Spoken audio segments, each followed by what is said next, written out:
सत्य कथा, पुरुषार्थ कथा, सुनो सुनो सिद्धार्थ कथा।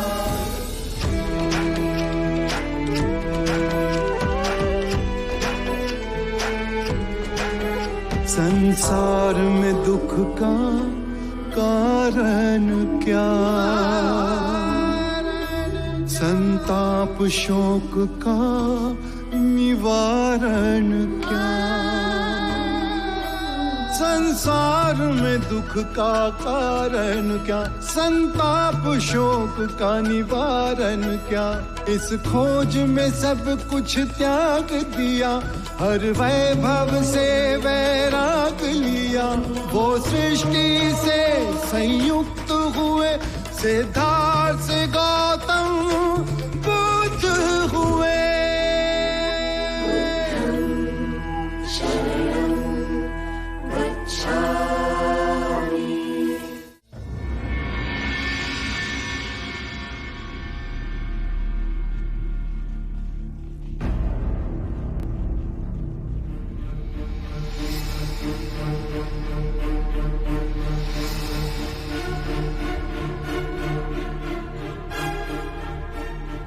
मगध के बलवान सैनिक आत्मसमर्पण कर रहे हैं।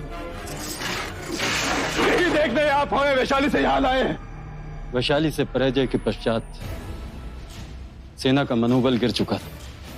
मुझे लगा आपको देखकर विजय की पिपाशा इनके मन में पुनः जाग उठेगी, पर ये तो विपरीत हो गए। महाराज, इस आपातकाल में हमारे पराजित सैनिक बुद्ध और उनके भिक्षुओं से प्रभावित हो रहे हैं। अब वो शौर्य गाथा नहीं,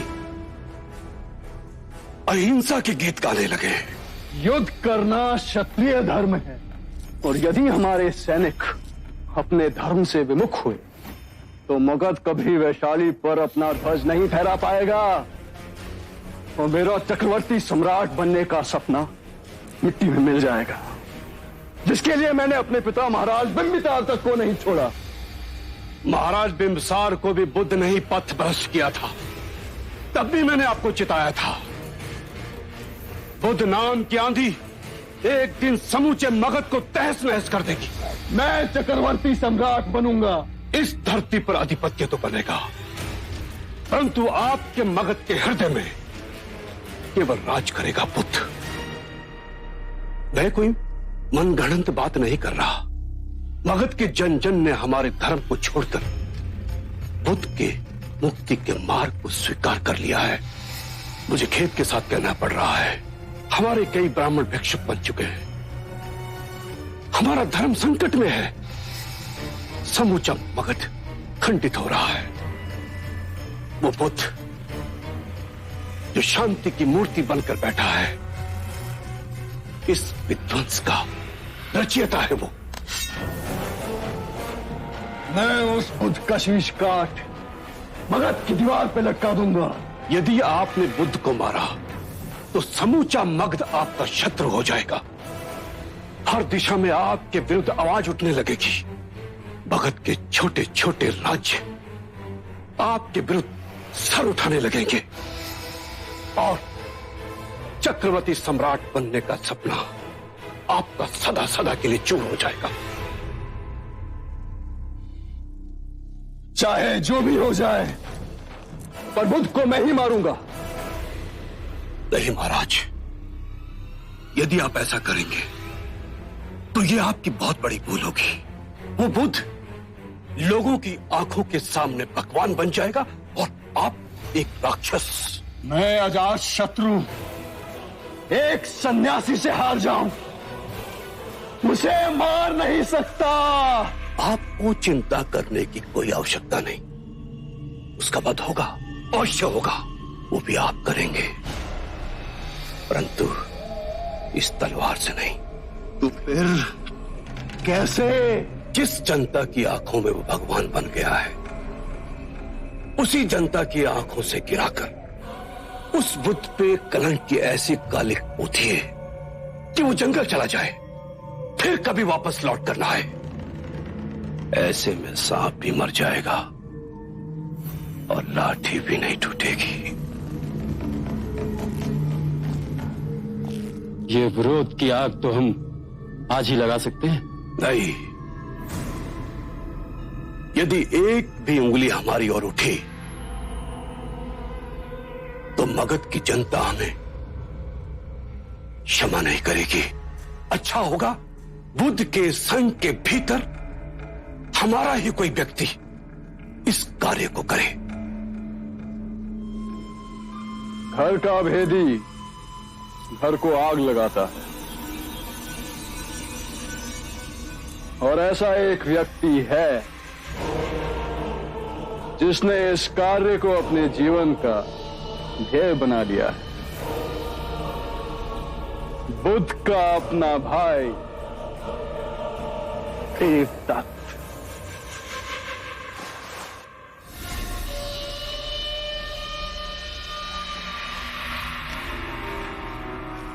आओ मित्र,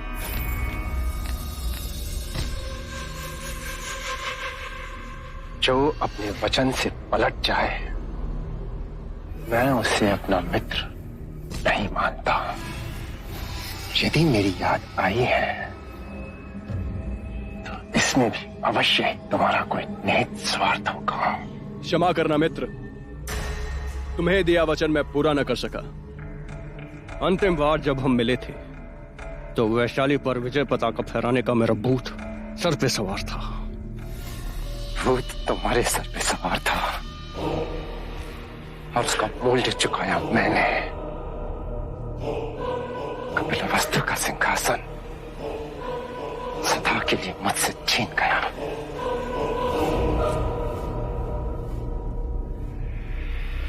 मित्र,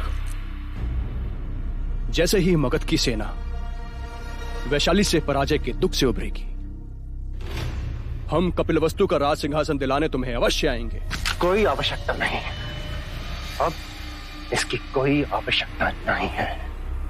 जो अपने वचन से पलट जाए देवदत्त उससे दोबारा सहायता कभी नहीं देता। सहायता लोगे नहीं तो सहायता दोगे तो, और वो भी तब जब हम दोनों का शत्रु एक ही है, गौतम बुद्ध।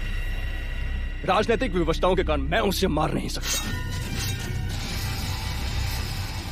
यदि किसी ने सिद्धार्थ को हाथ भी लगाया तो उससे प्रतिशोध मैं लूंगा। मेरे जीवन का केवल एक ही लक्ष्य है, सिद्धार्थ की हत्या। वो होगी और मेरे ही हाथों होगी। उचित भी है, सिद्धार्थ का वध तुम ही करो, और उसका वध कैसे करना है इसकी योजना हमारे पास है। बस सिद्धार्थ से अपना प्रतिशोध मैं लूंगा, और वो भी अपने तरीके से। और उसके लिए मुझे किसी अजात शत्रु की कोई आवश्यकता नहीं।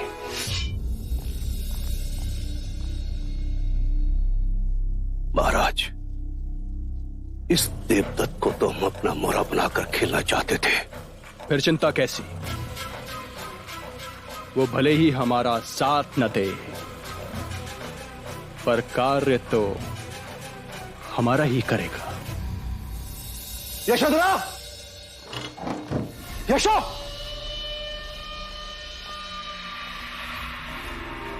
यशोधरा! यशो, यशो,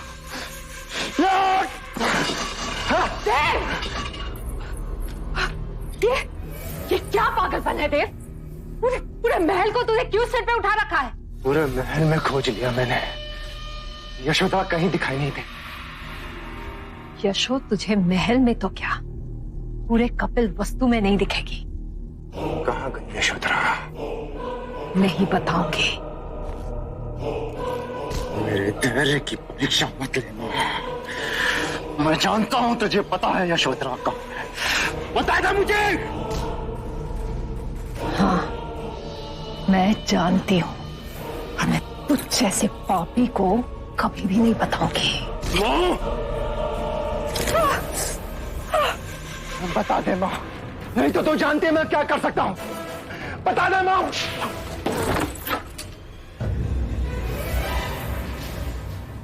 ये क्या कर रहे हैं आप? वही जो तेरे बचपन में करना चाहिए था। तेरी उद्दंडता इतनी बढ़ गई कि तूने अपनी मां पे हाथ उठाया। उठाना पड़ा, उठाना पड़ा। जानते हुए भी ये बताने रही है कि यशोधरा कहाँ है। तू जानती नहीं मां, यशोधरा के लिए मैं पूरे कपिल वस्तु को जला के खाक कर सकता हूं। खाक।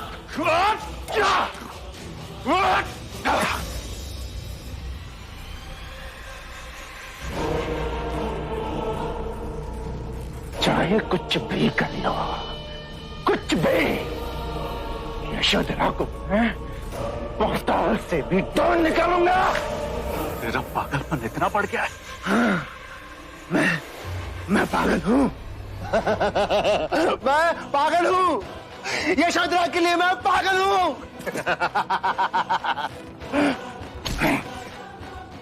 आखिरी बार कह रहा हूं, आखिरी बार ध्यान से सुनो। यशोधरा को मुझसे कोई नहीं छीन सकता, कोई नहीं छुपा सकता। और सिद्धार्थ को मुझसे कोई नहीं बचा सकता, कोई नहीं। देवदास, आर्या, अरे क्या हो गया? कोई है? राज को बुलाओ। क्या हो गया आपको? नहीं मंगा, वैद्य नहीं। अब तो चिता की अग्नि में मुझे शांति मिलेगी। ये आप क्या कह रहे हैं? ऐसा मत कहिए आर्या, ऐसा मत कहिए। जीवन जीने का क्या अर्थ? मतलब चाहे पुत्र अपने माता पिता पे हाथ उठा, हमसे अधिक और कोई दुर्भाग्यशाली नहीं होगा मंगला। हमारे पुराने कर्मों का दंड है ये आर्य। केवल एक ही चिंता कि हमारी यशो सुरक्षित पहुंचे। हाँ आर्य, आप चिंता ना करें, यशो सुरक्षित पहुंचेगी। प्रजापति के अच्छे कर्मों के कारण, उसकी करुणा के कारण हमारी यशो सुरक्षित पहुंचेगी। आप चिंता ना करें, आप बस ठीक हो जाइए।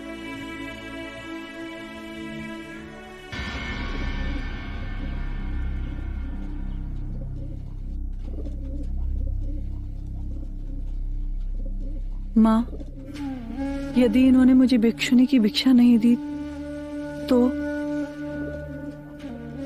यशो, जो विश्वास तुझे कपिल वस्तु से यहाँ तक लाया है, उस विश्वास पर विश्वास रख।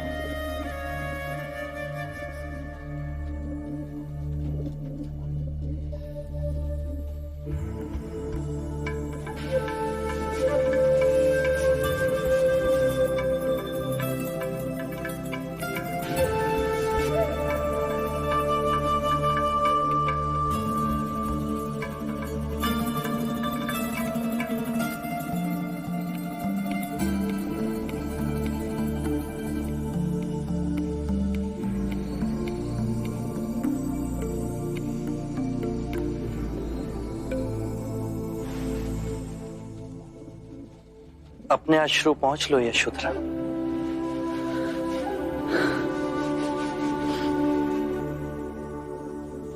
आपके देश को देखकर आंखें भर आई।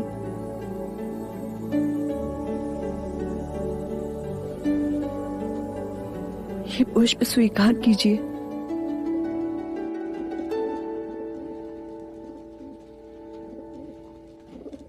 ये पुष्प मुझे कौन दे रहा है? यशोधरा। अभी तो यशोधरा दे रही है। यदि आप चाहें तो एक भिक्षुनी की भेंट हो सकती है।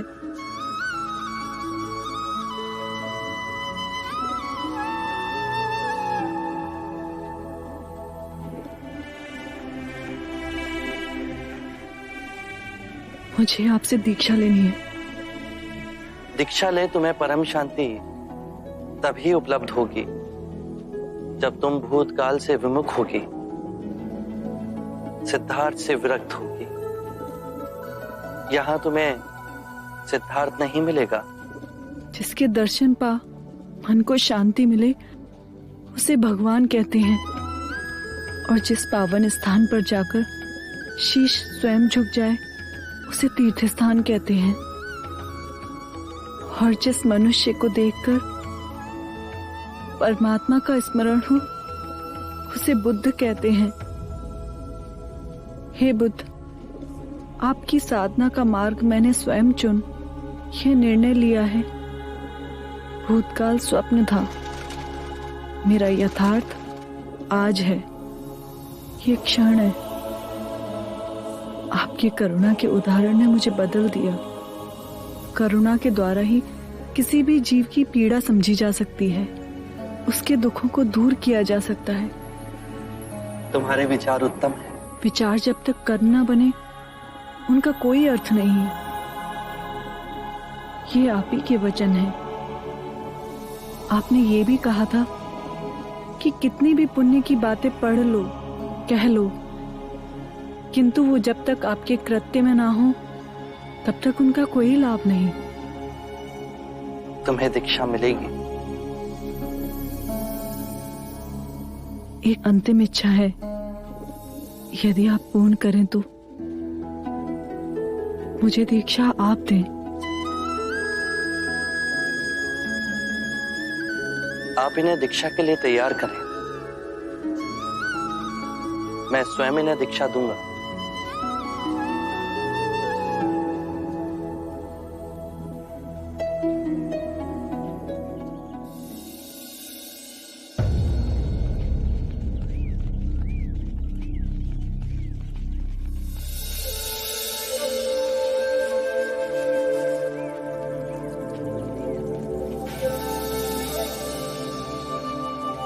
अरे अरे, संभाल के प्रकृति।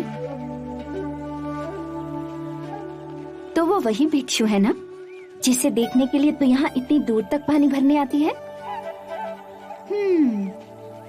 पर प्रकृति, उस भिक्षु के प्रेम ने देख तेरी क्या हालत कर दी है। वो कोई साधारण भिक्षु नहीं, उनका नाम आनंद है। प्रकृति, तेरे आनंद यहीं आ रहे हैं। कृपया मुझे पानी पिलाएंगी? जी।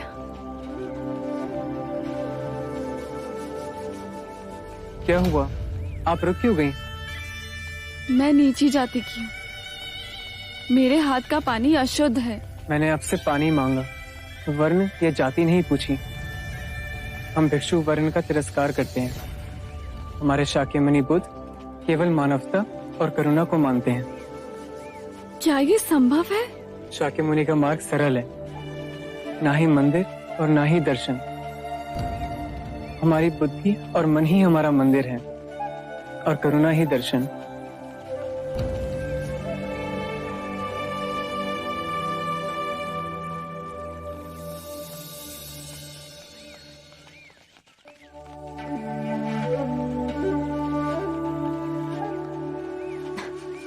अरे बस खड़ी रह के निहारती रहेगी या जाके उससे बात भी करेगी? पर क्या बात करूं? बुद्धू, जाके उसे भोजन के लिए आमंत्रित कर। जा। सुनिए,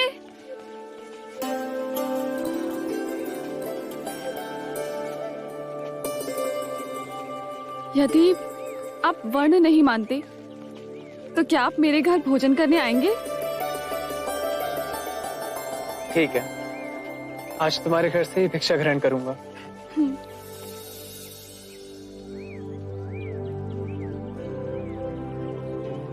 दाल?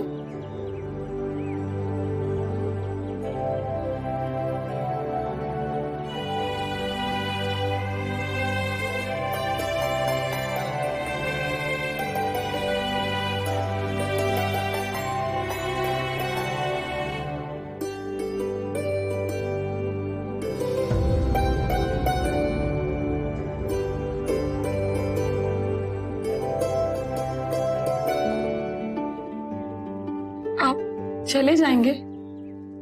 हाँ। आपने मुक्ति के बारे में कहा, प्रेम के बारे में क्या कहेंगे? सब जीव परस्पर एक दूसरे से जुड़े हैं। भेदभाव प्रकृति ने नहीं, मानव ने बनाए हैं। प्रेम ही वो नदी है जो एक व्यक्ति से दूसरे व्यक्ति तक बहती है और उन्हें जोड़ती है।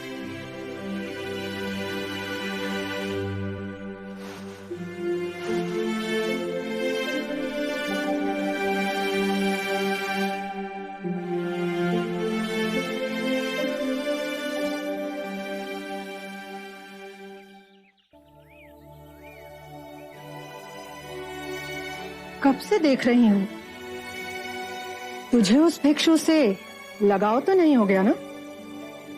माँ, तुम्हें मेरे विवाह की बहुत चिंता रहती है ना? मैंने अपना वर चुन लिया है। मैं आनंद से ही विवाह करूंगी। बावरी हो गई है तू। वो भिक्षु है, उसने संसार त्याग दिया है। तो क्या हुआ, पुनः सांसारिक हो जाएंगे? ऐसा नहीं होता। तुम चाहो तो ऐसा हो सकता है माँ, ये संभव है। तुम जादू तो ना जानती हो ना? ऐसा कोई मंत्र फेरो कि वो मेरा हो जाए। ऐसा ना कर सको तो मेरा मरा मुंह देखो। प्रकृति, ये तो क्या कह रही है? ठीक है, तू ऐसा कर, उसे एक बार भोजन पे फिर बुला। मैं वशीकरण के दाने बना दूंगी, उसके भोजन में मिलाकर उसे खिला देना, और फिर जो मैं कहूं वही करना, और फिर देखना बुद्ध का वो भिक्षु सदा के लिए तेरा हो जाएगा। या भगवती भिक्षाम देहि।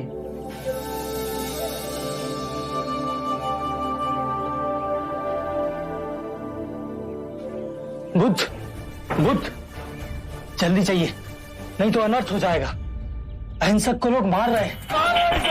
मारो, मारो, मारो, मारो, मारो इसको, उंगली मार, अपने आप को भिक्षु का चोला पहन भिक्षु समझता है। मारो जब तक इसकी प्राण नहीं निकल जाती।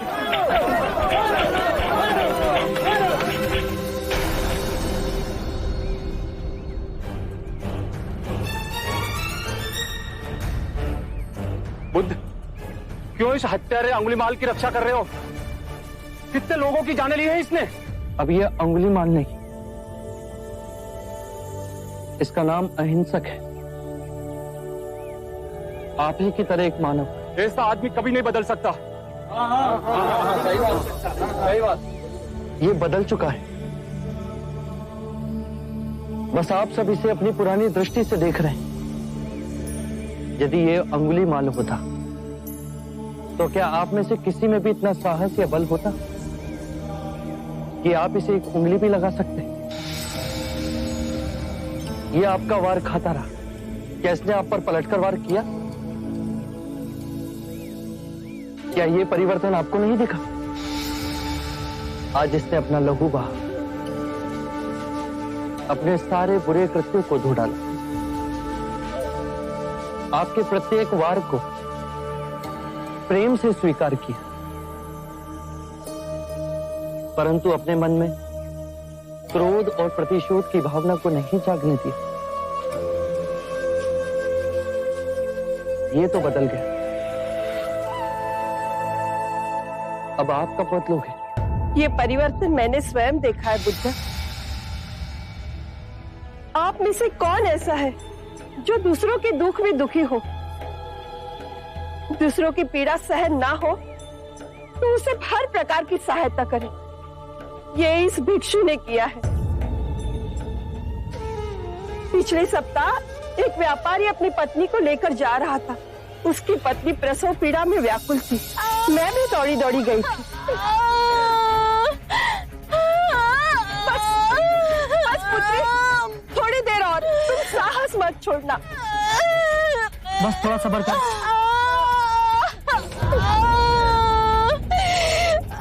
ये कैसे चित? हे प्रभु, इस घने वन में कौन हमारी सहायता करेगा?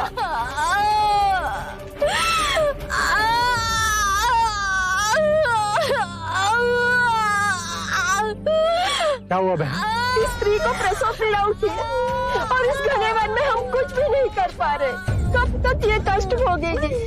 कहीं इसके और इसके बच्चे के प्राण न चले जाए। ऐसा नहीं होगा, मैं स्वयं अपने गुरु के पास जाऊंगा, तो अवश्य मार्ग बताएंगे। शीघ्र ही आइए। व्यतीत हो अहिंसक मेरे समक्ष आए और मेरे पैरों में गिरकर रोने लगा। शक्यमुनि, एक स्त्री गहन प्रसव पीड़ा में, उन्हें कुछ हो गया तो आप ही कुछ ऐसा मार्ग बताइए जिससे मैं उन दोनों की रक्षा कर सकूं। दौड़ के जाओ और उससे कहो, बहन, जिस दिन से मेरा जन्म हुआ है मैंने जानबूझकर किसी भी प्राणी को कष्ट नहीं पहुंचाया, हानि नहीं पहुंचाई। मेरे सत्कर्म तुम्हारा सुरक्षा कवच बने, आपकी और आपके शिशु की रक्षा करें। ये तो झूठ होगा प्रभु। सत्य तो ये है कि मैंने आज तक बहुत से प्राणियों को कष्ट पहुंचाया है। अगर मैंने ऐसा कहा तो वो माता और शिशु तुरंत ही प्राण त्याग देंगे। तो तुरंत जाओ और स्त्री से कहो कि जिस दिन से मेरा धर्म में पुनर्जन्म हुआ है उस दिन से मैंने किसी भी प्राणी को कष्ट नहीं पहुंचाया, हानि नहीं पहुंचाई। मेरे सत्कर्म आपका सुरक्षा कवच बने और आपकी और आपके शिशु की रक्षा करें। मेरे निम्न सत्कर्म उन्हें बचा लेंगे? अवश्य। ये तुम्हारी अपनी कमाई है, या तो इसे तुम स्वयं के लिए बचा के रखो या किसी पराये के लिए त्याग कर दो। अपने कमाए सत्कर्म को किसी पराये पर न्योछावर करने के लिए अहिंसक ने एक क्षण नहीं सोचा। धीरज, हे भगवान, सहायता कर हमारी। थोड़ी देर और बच्चा। बस पुत्री। बहन, जिस क्षण से मैं भिक्षु बना उसके पश्चात मैंने कोई ऐसे कर्म नहीं किए जिससे कोई प्राणी को हानि पहुंचे या कोई कष्ट पहुंचे। मेरे सत्कर्म आपके लिए सुरक्षा कवच बने, आप दोनों की रक्षा करें।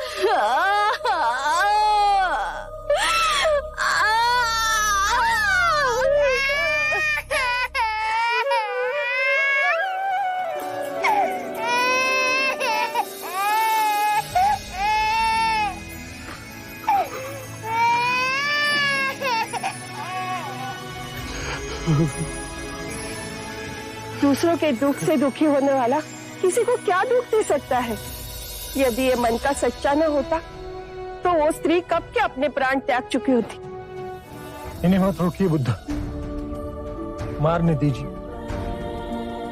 तब तक मारने दीजिए जब तक कि इनके मन का क्रोध शांत न हो जाए। कर्म और गुणों के भंडार हो तुम। आज तुमने अपने नाम अहिंसक को पूर्ण रूप से जिया है। बुद्ध सत्य कह रहे हैं। अहिंसक बदल चुका है। हम सब गलत थे, हमें क्षमा कर दीजिए।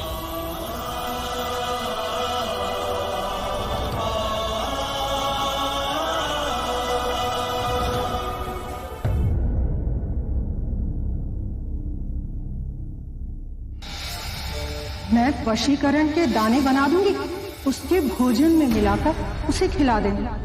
बुद्ध का वो भिक्षु सदा के लिए तेरा हो जाए। दाल बहुत स्वादिष्ट बनी है ना? और लीजिए। अब आप इसे अपना ही घर समझिए। प्रकृति को बहुत अच्छा लगेगा। और वैसे भी उसका मन तो पूरा दिन आपके पास ही होता है।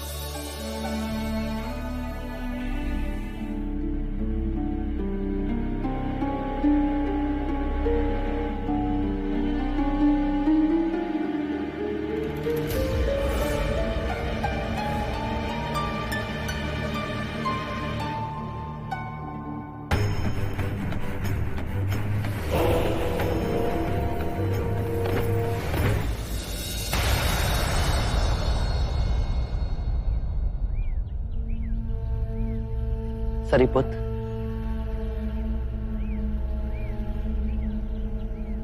आज भोजन के लिए आनंद प्रकृति के घर गया था, अभी तक लौटा नहीं। नहीं आया, मैं स्वयं जाके देखता हूं।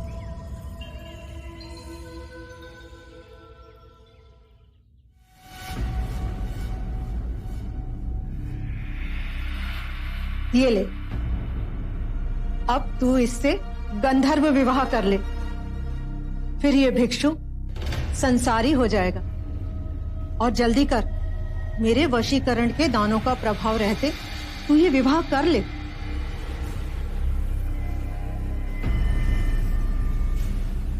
क्या सोच रही है तू? माँ, हम कुछ गलत तो नहीं कर रहे ना? हमारे में गंधर्व विवाह स्त्री की इच्छा से होता है। क्या तू ये विवाह नहीं करना चाहती? मैं तो आनंद के प्रेम में वशीभूत हूँ और मेरे जीवन में इनके सिवा और कोई नहीं।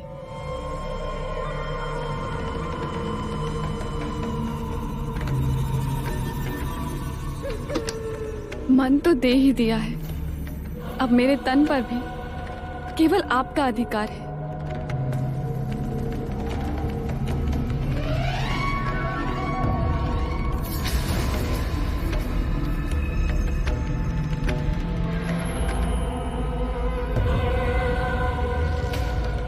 मैंने मन से आपको अपना वर मान लिया है।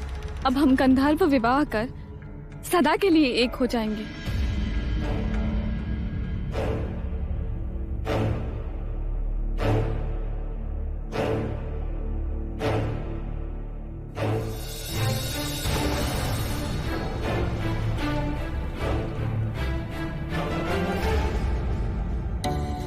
क्षणभंगुर सुख हमारी संपदा को लूट लेता है। ऐसी संपदा जिसका नाम परम शांति है। एक बार ऐसे सुख का लालच मात्र भी हमारे मन में आया तो ये जड़ पकड़ लेता है। फिर हम दुख और सुख की नदी में तिनके की तरह बहने लगते हैं। यदि ऐसा क्षण आए तो क्या करना चाहिए बुद्ध? ऐसे समय में केवल अपनी सांसों पे ध्यान धरो। धीरे धीरे अपनी सांस अंदर लो, शांति से भर जाओ और फिर धीरे धीरे अपनी सांसों को छोड़ो परम शांति से।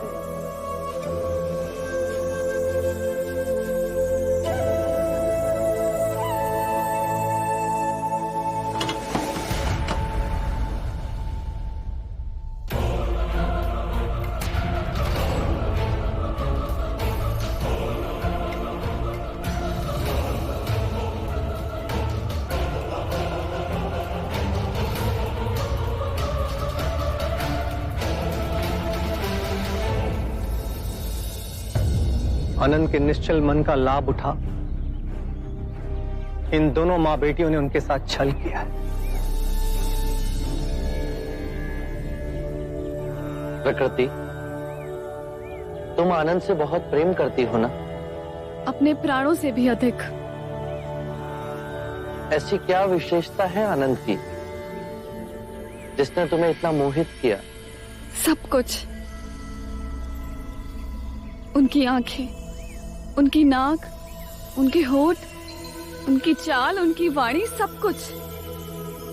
मैं उन्हें हर रूप में प्रेम करती हूँ। आनंद में रूप और गुण तो हैं ही, किसी को भी रिझा सकते हैं। क्या तुमने उसका प्रेम से भरा हृदय देखा? जानती हो आनंद सर्वाधिक प्रेम किससे करता है? मुझसे तो नहीं। यही तुम चूक गई। आनंद तुमसे भी प्रेम करता है, परंतु उसके प्रेम की व्याख्या वो नहीं जो तुम समझती हो। आनंद स्वतंत्र है, मुक्त है। उसका प्रेम बहुत गहरा है।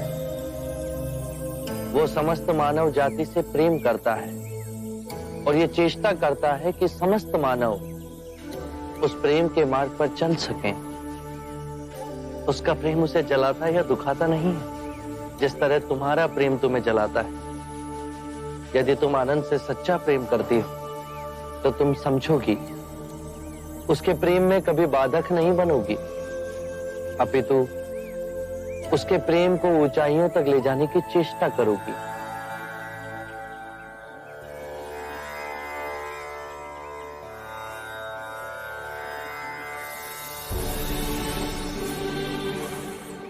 मेरा प्रेम स्वार्थी था, आनंद को अपने आप से बांधना चाहता था। क्या मैं भी भिक्षु आनंद की तरह प्रेम कर सकती हूँ? क्या आप मुझे सिखाएंगे ऐसा प्रेम जो निस्वार्थ हो, आनंद के मेघ की तरह सब पे बरसे? बुद्ध की शरण का आंचल इतना बड़ा है जिसमें मुझ जैसे गिरे लोग भी समा सकते हैं। मुझे क्षमा करें, अब से मैं भी मुक्ति के मार्ग पर चलूंगी।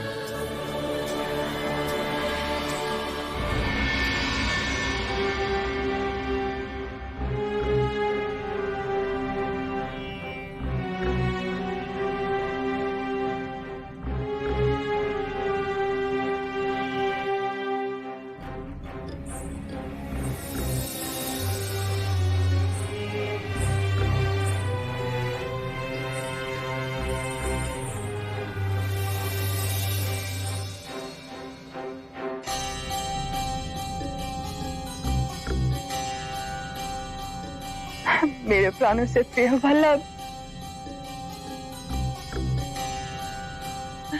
देखो आम्रपाली, तुम्हारा वल्लभ आया है।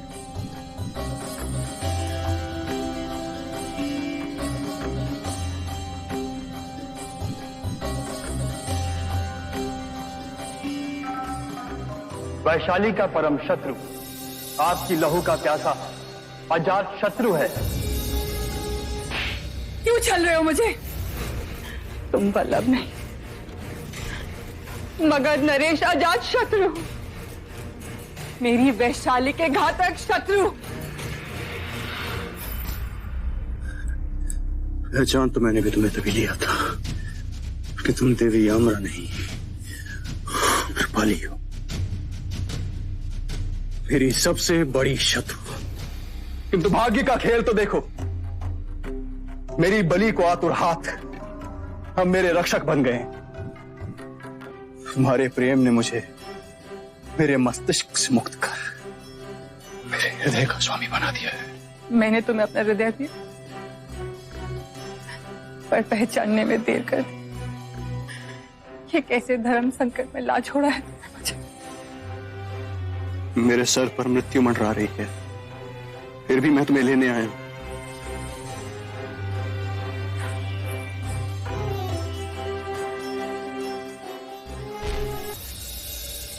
मैं महान योद्धा मगध नरेश अजात शत्रु तुमसे अपने प्रेम की भीख मांग रहा।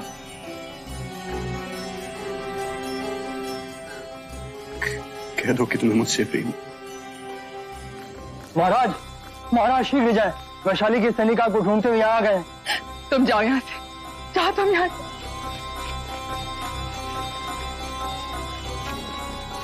जाए महाराज, शीघ्र करें। हाँ, कह दो कि तुम्हें मुझसे प्रेम नहीं। जाओ यहाँ से तुम, इससे पहले कि कोई तुम्हें देख ले।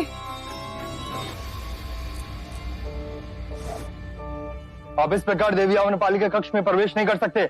हमारे गुप्तचरों ने अजात शत्रु को यहाँ आते हुए देखा है। महल की छानबीन के बिना हम कहीं नहीं जाएंगे। मैं अम्रपाली, वैशाली की नगरवधु। अगर मेरी आज्ञा के बिना आप मेरे कक्ष में आए तो सोच लीजिए, यदि अजात शत्रु आपको यहाँ ना मिला तो आप जो दंड भोगेंगे। इस समय हम आपके बात को मान लेते हैं, पर अजात शत्रु यहीं कहीं छुपा है।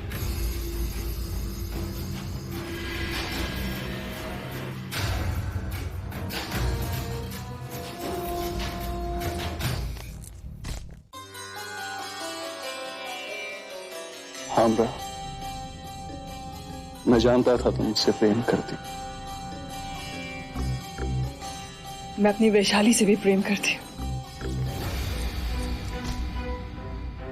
जो मगध तुम्हें देगा वैशाली कभी नहीं दे सकती। मगध की महारानी से बढ़कर वैशाली की नगरवधु नहीं। चलो मेरे साथ। मगध के लोग मुझे महारानी बुलाएंगे और वैशाली के देशद्रोही। जिसने भी तुम्हें देशद्रोही बुलाया वो जीवित नहीं बचेगा। समस्त वैशाली को आग लगा दूंगा मैं। आम्रपाली, चलो मेरे साथ, इससे पहले कि वैशाली के सैनिक मेरे अश्व को खोज लें। चलो मेरे साथ। मैं तुम्हारे साथ इस समय नहीं चल सकती, मुझे समय चाहिए।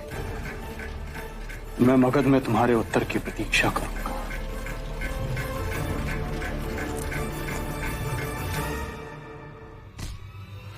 किंतु ज्ञात रहे कि जब मुझे तुमसे घृणा थी तब मैंने वैशाली पर आक्रमण किया। कहीं अब ऐसा ना हो कि तुम्हारा प्रेम मुझे वैशाली पर फिर आक्रमण करने को विवश न कर दे।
आरंभ हो गई निर्वाण प्रथा।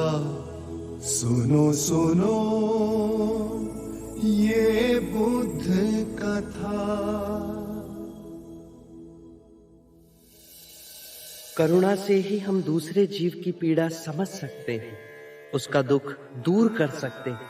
हम कितनी भी पुण्य की बातें पढ़ लें, कह लें, जब तक वो आपके अपने कृत्य ना बन जाए तब तक कोई लाभ नहीं।